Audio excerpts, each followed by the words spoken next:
Biden assuring the Ukraine president and Eastern European leaders of the United States support, meanwhile, as Russian President Vladimir Putin continues to build up troops along the Ukraine border. Biden and U.S. allies are getting ready for negotiations with Russia, with Putin not seeming to waver on any of his demands. This includes a commitment that Ukraine won't join NATO. Joining me right now is former intelligence officer and Bramer Group chairman Don Bramer. Don, great to see you. Thanks very much for being here.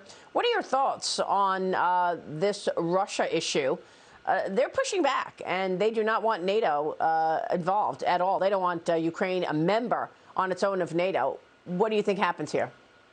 Well, good morning, Maria. You know, if you look back, this has a history that goes back all the way to the Obama administration. In 2012, you know, Biden called Russia the greatest geopolitical foe. But then in 2014, you had Putin invading Crimea. Wonderfully, under the Trump administration, we had no aggression by Putin and his allies. However, here we are again in 2021, a meeting between Biden and Putin. In July, he reduced a package to Ukraine for $125 million in munitions and military sales. And now you see Putin moving forward on the border. What I think is Putin is an opportunist, and he sees this as an opportunity to move forward across the globe. He's instances of influence across the globe and taking advantage of what he sees as a weakened U.S. president. Yeah, well, I mean, isn't it ironic that Joe Biden is so interested in the Ukraine border and he doesn't give a darn about our southern border where fentanyl is flowing enough to kill 200 million Americans, and we've got 100,000 overdoses as a result of fentanyl just in the last year? Why doesn't he care about our own border? Well, it's interesting you bring that up because same thing with oil and gas. You know, he'll kill a pipeline in the United States that supplied thousands of jobs, but then support a pipeline through Germany that's funded by Russia. So where is this president's priority? Is it Russia? Is it China?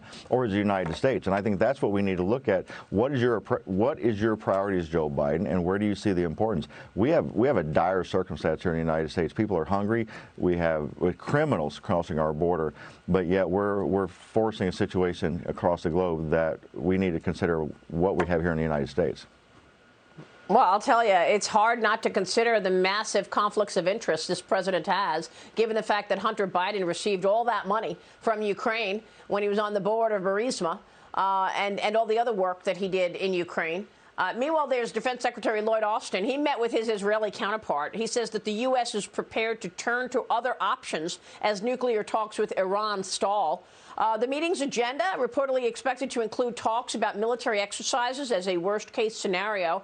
Your thoughts on what's taking place with regard to Iran, the U.S. pretty much begging the Iranians to get back into an Iran nuclear deal, and where does Israel stand in all of this? Well, we're turning our backs on Israel. And you know what troubles me, and I'm going to jump back to Ukraine. Earlier this week, Maria, you know, the Biden administration briefed Congress that we may have to start evacuating U.S. personnel out of Ukraine. That's Afghanistan 2.0. You know, we failed once before in foreign policy, and now we're preparing Congress. We're preparing people that we're going to fail again. All of our allies are starting to second-guess the United States, and every accomplishment, every bit of peace that we accomplished in the last administration is going away. This is something that we have to consider across the globe. We're not the United States that we once were, and we have to figure out a way to get back. And I'm hoping that in November of 2022 we can do that. Was it the botched withdrawal from Afghanistan that really sort of set the tone for our allies and our enemies around the world, basically saying, well, this is telling you who the U.S. leadership is right now, the way they handled this? Or was it something else that you think is the reason that our adversaries now smell weakness in a big way? You know, I think across the board, there's been many checks in the box that have shown the weakness of the United States in this current administration. But you're absolutely right. Afghanistan was the largest failure that we can remember in our lifetime, of where we've turned our back on our allies, turned our back on our own U.S. citizens, and left people behind. And the fact that we completely failed there, turning over billions of dollars of U.S. hardware to terrorists and leaving ourselves vulnerable. it set the stage for the world. You know, when you have members of parliament in the United Kingdom, you know, calling the United States in contempt, which is an embarrassment. So we have a black eye, and I'm hoping that we can regain that in the future. Hopefully, with the elections coming up, the American voters will remember that. Yeah, I mean, it's really a sorry state when you see the Taliban parading around with this incredible equipment, $86 billion worth of weaponry left on the ground for the Taliban to use as it leads Afghanistan. Don Bramer, thanks very much for your insight on all of this. We will check back soon, and we appreciate your time this morning. Don Bramer joining us this morning in D.C. Thank you.